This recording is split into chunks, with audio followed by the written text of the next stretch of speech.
A'uuzu billahi mina shaytaani rajim bismillahi rahmaani rahim wasalaatu wasalaam ala rasulullah. Asalaamaaleykum mbooloo mi. Monsieur le Président, Mesdames, Messieurs les membres du gouvernement, Monsieur le ministre de la Justice, Monsieur le ministre de l'Emploi, chers collègues, honorables députés, distingués invités. Président, ñu ngi commencer par ci weeru koor bi ñu génn baalu àq ñëpp di baal àq ñëpp di ñaan yàlla nangul ñu sunuy jaamu yàlla sotti ci réew mi jàmm ak xéewal jàppale le président Bassirou Diomaye, le premier ministre Ousmane Sonko et leur gouvernement yàlla may leen succès ci mission bi. mbooloo mi ñu ngi am mbégte mu rëy ak humilité bu rëy aussi di porter loi d'interprétation bi sur la loi d'amnistie bi ñu fi voté woon en 2024. damay am d'abord une pensée di ñaanal maître Khoureychi Ba comme niñ ko fi waxe woon mu nekkoon nit ku baax bokk ci pool d'avocats yi nga xam ni bi réew mi jaxasoowee dañoo jëlal part peuple bi ak ñi nga xam ni ñooy les plus démunis mu nekkoon ci ku ñu ràññee ñu ñaan yàlla jéggal ko xare ko àjjana. ñu ngi profiter de l'occasion pour nuyu le pool d'avocats yi nga xam ni ñoo doon jàppale victimes yépp te tey seen ñaari éminents représentants nekk fi muy maître Ciré Clédor ak maître Juan Branco ñu ngi leen di nuyu. Et à travers vous le pool d'avocats ji Bamba Cissé jiite kook ñoom maître Macodou Ndour ak ñoom ñëpp ñu ngi leen di nuyu ak maître Sow. tey dañuy am une pensée d'abord pour ñi nga xam ni ñàkk nañ seen bakkan ci xeexal seen réew pour la liberté ñu xam responsabilité bi ñu teg fii ñun tey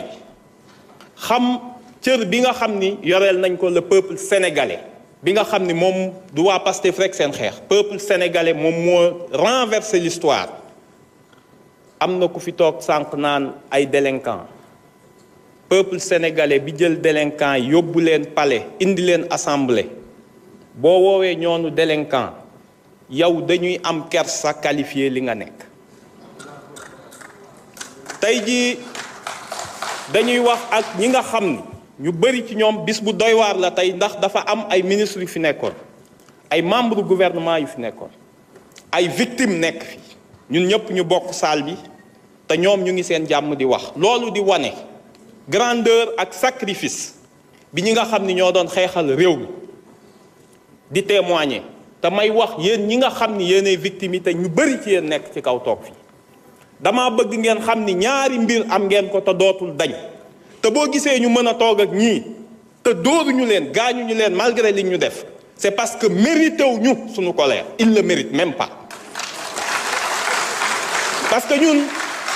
ku yàlla di xeexal da ngay moytu di fayoon toog melentaan da nga koy moytu. parce que ñun dañoo nekkoon ci situation bu xaw a jafe peuple sénégalais ay grand homme politique nekkoon nañ fi mener ay combat peuple bi yóbbu leen pouvoir ñun suñu situation le peuple nous a porté le peuple Babacar Ndiaye honorable wax na ko moo amnistie lu raw amnistie la defal ndax ki ngeen woowee terroriste woowee ko force occulte mu jël ko teg ko ci palais bi ni moom laa wóolu ci Sénégal loolu doy na pour désaveu. leneen li nga xam ni moo ci nekk te moo tax waruñu topp ñii fii tooguñu fi pour fayantoo tey ñun yàlla dafa def te yéen laay waxal yéen ñi nga xam ni vous êtes les victimes les combattants de la liberté am na loo xam ni am ngeen ko te xaalis du ko jënd te dara du ko jënd quand les livres d'histoire dañ koy bind ci Sénégal ñii li leen dal bu ngeen ko xamoon da ngeen leen di ñaanal yërëm leen du ngeen fayantoo ak ñoom. parce que fii ak 10 15 20 30 ans quand on parlera de l'histoire du Sénégal ku ne ci ñun sa doom ak sa sët dina dem école jàng événement yi ni la papa wala maam ban camp nga bokkoon bi sénégalais di xeex seen liberté te jàpp naa ni ku ne di nga fier bis boobu ni maa ngi woon ci camp ñi doon xeexal peuple bi am na ñoo xam ni dinañ rus a wax bokk nañ ci camp APR wala Benno Bokk Yaakaar moo tax ma ni la ñii jar ñoo fayantoo lan moo xew ba indi loi bi 2011 dégg naa li ngeen fi wax yéen amnistie dalee na dal avant amnistie parce que ay yéen ñëpp ñi fi nekkoon ministre Benno Bokk Yaakaar yéen ñëpp autant que vous êtes ñi fi nekkoon ay député def naa 5 législatures 10 xam nga lu leen fi teg 2011 le peuple sénégalais s'est battu mu am 14 morts ñu taal ay kër taal ay bus dàq fi benn ministre boo xam ni dañ ko bëggoon lyncher publiquement moo tax yéen ñëpp ngeen nekkoon fi ay ministre ak ay député Thierno Alassane Sall Aïssata Tall Sall ay nit ñoo xeex ñu rey leen dëkk bi tàkk ngeen leen di woowee des héros et des libertés tey ngeen bokk kambee bëgg nit ñi ay délinquants lañ ay terroristes respecté leen ñiy xeex pour leur liberté parce que liberté boobu ñooñu faatu woon moo tax ngeen toog fii da ngeen gaaw a fàtte fii ngeen toog assemblée vous avez donné 10 millions à chaque victime Maître Sidiki Kaba vous n'avez pas de mémoire parce que da ngeen a gaaw a am amnésie vous avez donné 10 millions pour chaque victime tey ngeen ni même victime yi amuñu droit à une indemnisation te fii ngeen toog jox leen 10 millions damay ñëw ni la événement yi xew laa bëgg a ñëw rapidement pour ñu comprendre. Sénégal honorable s'il vous plaît monsieur Diaw mag warul wax yenn yi mag warul wax yenn yi bu la tontoon say doom lan la ñuy xalaat noppil ngir yàlla bàyyi nit ñi ñu liggéey bàyyil perturbé bi arrêtez quand même. damay ñëw wax ce qui s'est passé réellement ba indi loi d'amnistie bi parce que rappeler le contexte dafa baax bu ñu nekkee ak yéen bi ngeen jiiñee benn homme politique dans la tradition bi ngeen am di éliminer ngeen am lu ngeen ko jiiñ tuumaal ko l'histoire donnera raison à qui que dossier ba taxoon ngeen ni sonal nit ñi faat bakkan yi fan la mujj ci corruption de la jeunesse yéen a ko disqualifier seen bopp ci koo xam ni teewul donc jaru ko woon. Dès le lendemain, le ministre de l'Intérieur, Antoine Diome, daal ni ñi doon xeex dafa am ay forces occultes yu leen infiltrées identifiées daal ni day dénoncer des actes de nature terroriste foofu ngeen commencé seen rhétorique bi leen permettre après état d'exception bi ngeen am ak le permis de tuer fan ngeen ko jële ngeen bind benn mémorandum bi ngeen bind sur les événements de mars yéen a ngi ko publié avril muy document 24 pages boo xam ni kan moo ko c'est un document officiel du gouvernement sénégalais parce que c'est l'unité d'impression de la présidence moo yore copyright bi donc document officiel ngeen wax ci ñaari mbir bi Antoine Diome ne dafa am ay forces occultes le 4 avril les forces de défense et sécurité weddi ko ci ngeen commencé abandonner FDS yi ndax dans ce document à la page 6 et 7 li ngeen ci wax lu leer la da ngeen ni musu leen jox ordre kenn mu tirer sur les manifestants fa ngeen njëkkee commencé seetal seen bopp à la page 6 dem leen ci à la page 7 de ce document ngeen ni yéen de da ngeen ni mettre en place une commission d'enquête ana commission d'enquête ba c'était en 2021 ñu passé 2021 on arrive aux événements de juin 2023 foofu am solo parce que c'est un tournant aussi ñu def conférence gouvernement premier ministre Amadou Ba jiite ko Ismaïla Madior Fall toog ministre de la justice ministre de la défense nekk fa Abdou Karim Fofana nekk fa et le ministre de l'intérieur Abdou Karim Fofana ni les nervis c'est des gens qui voulaient défendre leur quartier loolu la wax c'est des gens qui voulaient défendre leur quartier bi ñu leen acculé Antoine Diome defaat déclaration le 4 juin daal ni waxoon naa y avait des forces occultes et des nervis ci dëkk bi ñoo xam ni ñoom ñoo tiré sur la population ngeen may weddi tey gis ngeen ko on a vu les images à la télé maître Aïssata Tall Sall daal di dem parlement européen ñu yabal ko fa mu ne Sénégal li fa xew laa leen di nettali ñu ne ko lan la devant le parlement européen mu ne sa population son peuple bi nekkoon en révolte en réalité et ce sont ces termes dafa am ay forces yu leen dugg tapis dans des mouvements salafistes qui veulent s'emparer du pays et mettre à terre la République contexte bi dafa am solo pareegu leen ngeen dem bind un livre blanc histoire dafa baax ñu koy rappeler lépp li may wax ay documents la livre blanc sur les événements de juin bi ngeen demee lan ngeen wax il y a des forces occultes yoo xam ni ils ont tiré sur les manifestants ils ont tiré sur les forces de l'ordre yéen a ko bind yéen a ko wax mais ngeen teg ci mbir mu xaw a doy waar bi ngeen pare ngeen ni y a eu que 15 morts on est en 2023 dans un document officiel du gouvernement tuddee ko livre blanc sur les événements de juin ngeen ni y a eu que 15 morts lii mooy le contexte lu tax ngeen voté loi bi baax taxul déedéet da ngeen a xëy reporter élection président Macky Sall dafa reporter élection devant la pression de la communauté internationale parce que li mu doon liggéey moo doon 3e mandat ñëpp xam nañ ko musuñoo publier laaj bi mu laaj conseil constitutionnel ni ko ndax mën naa def 3e candidature conseil bi ni ko déedéet mënoo ko mu reporter élection yi daa di dem woote dialogue Pastef demul cohérence su Pastef demul ci dialogue ba lañ ni day def amnistie bi ñëwee mu ne day voter amnistie waa Pastef ni ko ñun ñu ngi lay déglu ci sa amnistie yaag sa dialogue demuñu ñun reporté wuñu ay élection amnistie bi ngay voter lu leer lañ lay laaj lan lañu wax sur les crimes de sang parce que au début li mu ci bëggoon def c'était d'abord les crimes économiques gars yi ni leen Covid bi du ci bokk de moo tax ngeen bind loi bu bon dinaa ci ñëw tuuti may rappeler contexte bi ba pare donc bi ngeen ñëwee ngeen xam ni reporter élection foog ngeen teg dara ci table bi il fallait des mesures d'apaisement loolu moo tax te lu tax mu teg amnistie bi en attendant la décision du conseil constitutionnel parce que li mu bëggoon mooy te voteel ngeen ko mu toogaat 1 an ba le 15 décembre 2024 bu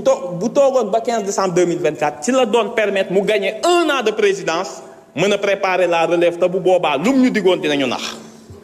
lii mooy contexte bi saraxuñ leen ñaanuñu leen santuñu leen ko bi ngeen ko indee question bi ñu leen posé commission moom lañ leen posé fii en plénière est-ce que les crimes de sang ci lañ bokk du haut de quelle autorité xamuñu ko madame la ministre mii fi teewoon dem commission ni acte de torture bokkul ci loi bi ñëpp dégg ko c'est dans le rapport de la commission c'est un élément factuel yàlla ci baaxam indi lu tax problème interprétation am ndax coow li yàgg naa bëri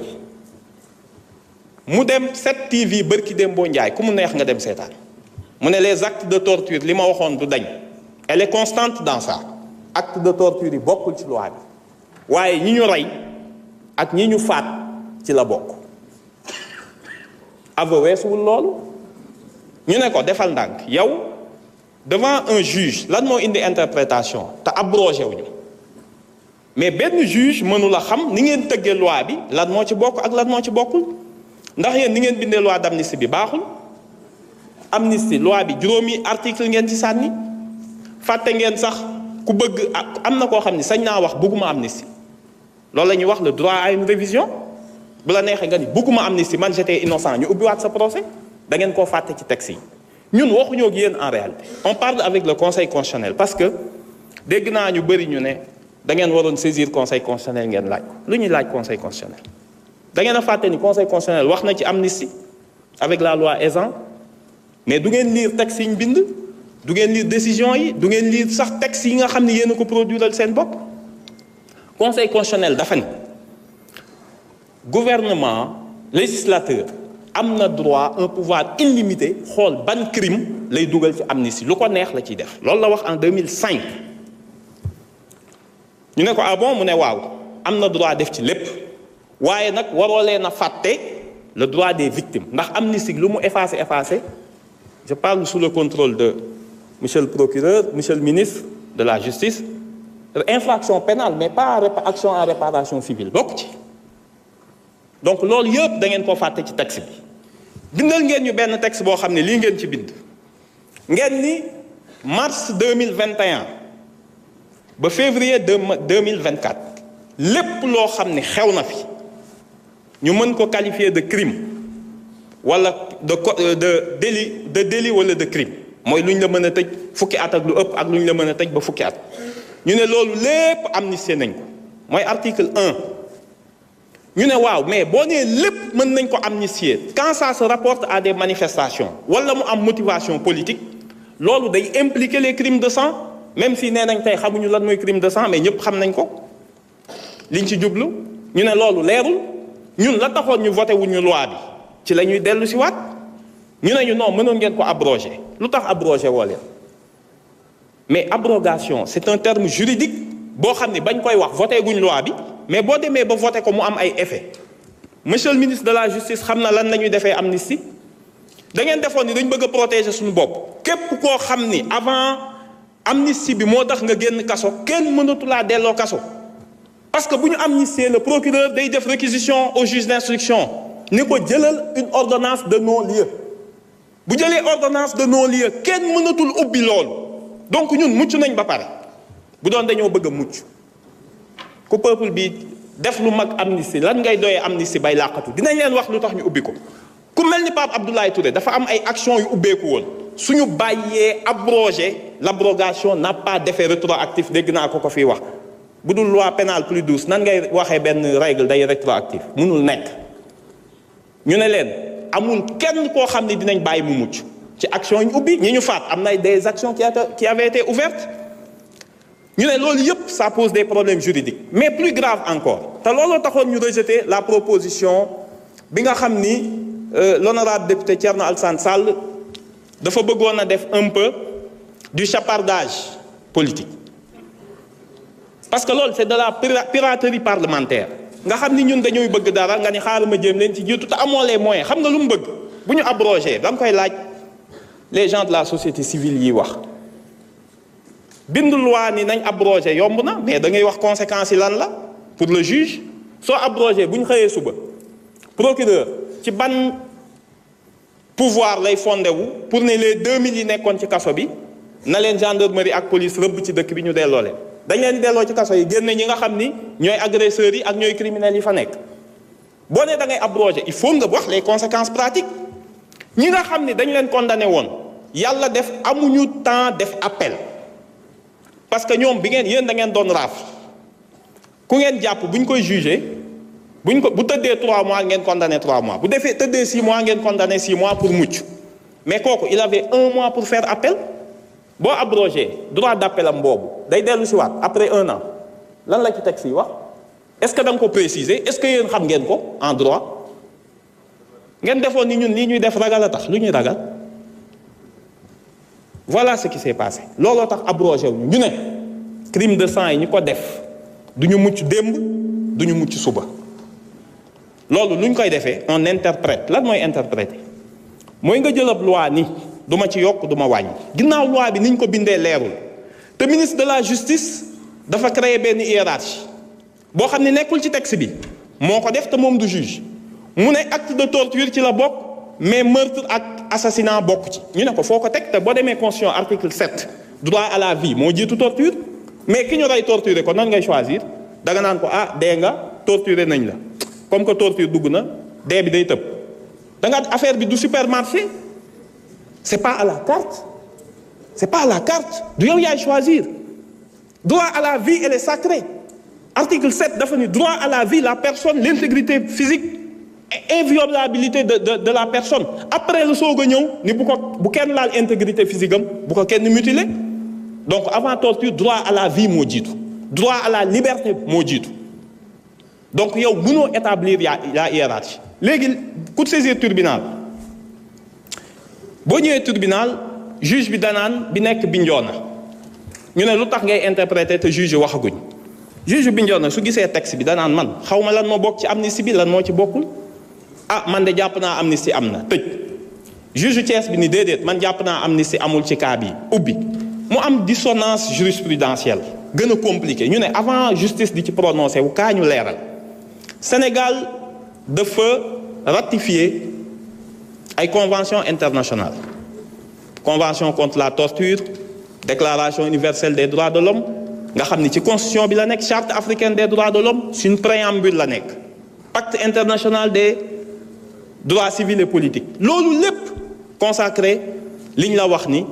ay droits fondamentaux de la personne la muy le droit à la vie le droit à la liberté le droit de ne pas subir de traitement inhumain dégradant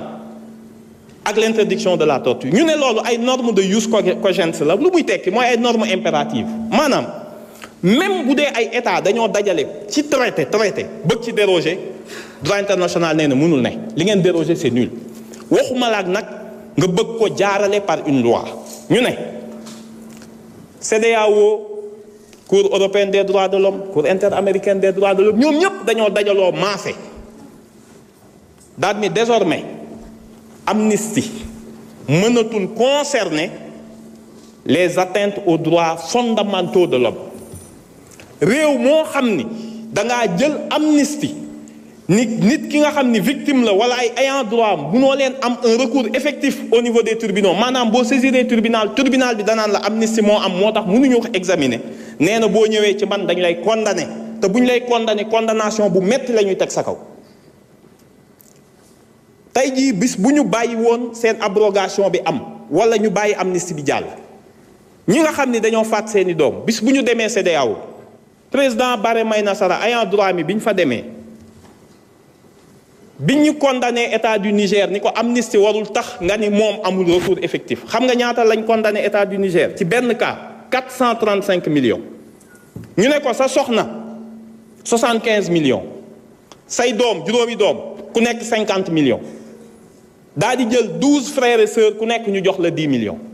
benn cas 400 millions ñun 80 lañ am de mort su ñëpp demee CEDEAO ak ñi ñu torturé ñaata la ñuy fay dañuy condamné Sénégal 10 milliards te ngeen toog fii.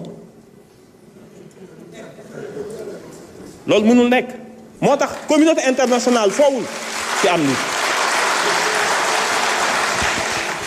beneen bi nga xam ne am na bala ngaa def amnistie ñoom ñëpp dañoo juboo ci dara ñu ne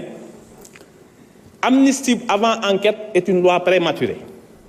ñu teg ci ni c'est une loi suspecte fondamentalement suspecte bu dee dañ koo def avant enquête ñu xëy ni salaamaaleykum ngeen ni force de l'ordre yi ngeen ni visé yéen a ko wax. yéen a tuddoon force occulte action terroriste tapis dans des mouvements salafistes seen champ lexical la seen vocabulaire ngeen bëgg a ñëw tey ñu ne salaamaaleykum ngeen ne FDS yi la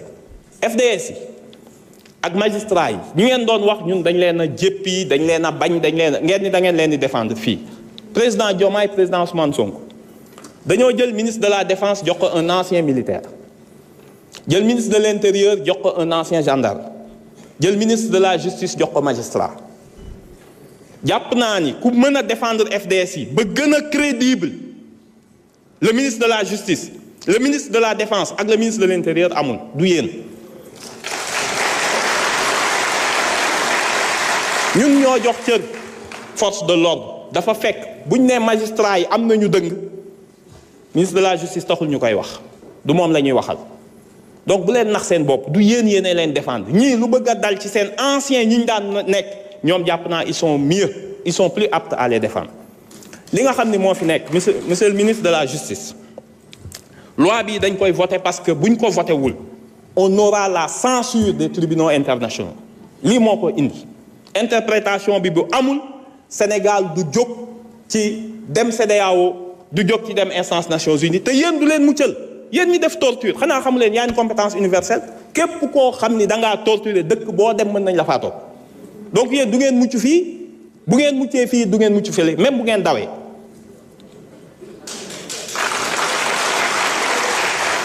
donc ñun li ñu wax mooy musuñoo bañ dañu ni loi bi li mu wax dafa leer moom la Pastef mës a wax moom la peuple sénégalais mës a wax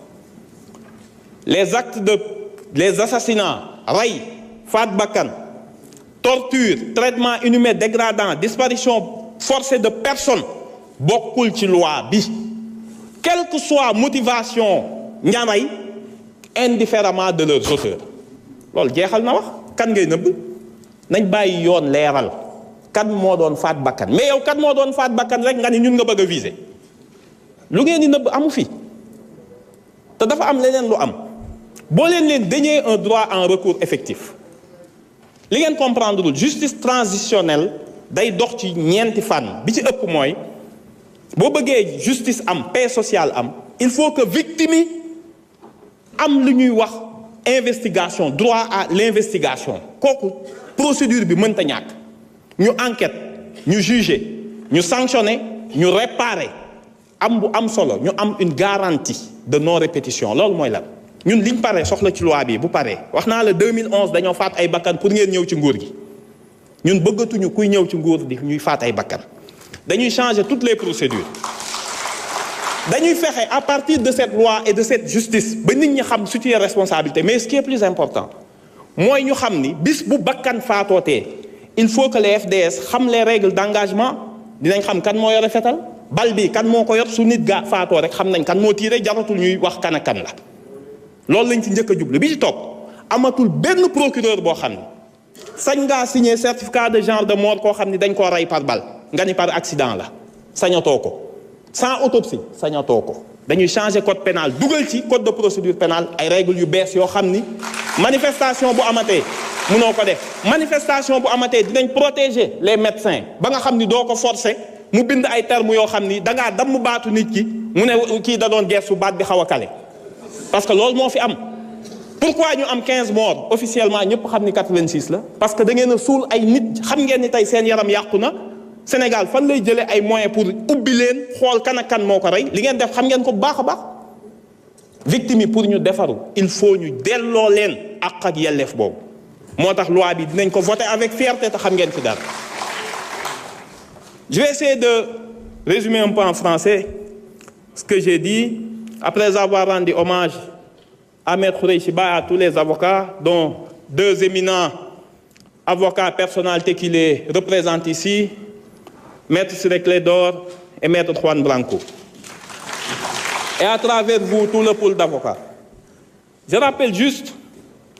qu'on a proposé l'interprétation de cette loi d'abord de façon primordiale pour permettre au Sénégal de se conformer à ses obligations internationales. Vous savez, on peut saisir le Conseil constitutionnel pour demande d'avis. Le Conseil constitutionnel l'a dit et répété, même dans la loi ESAN. Il n'est pas compétent pour apprécier la conventionnalité. C'est-à-dire qu'il ne peut pas apprécier la conformité d'une loi à un traité international, à une convention internationale comme le cas de la torture. Si vous déférez cette loi, vous demandez au Conseil constitutionnel est-ce que la loi d'amnistie est conforme à la Convention contre la torture, qui est une norme de droit international. Il vous dira je suis incompétent.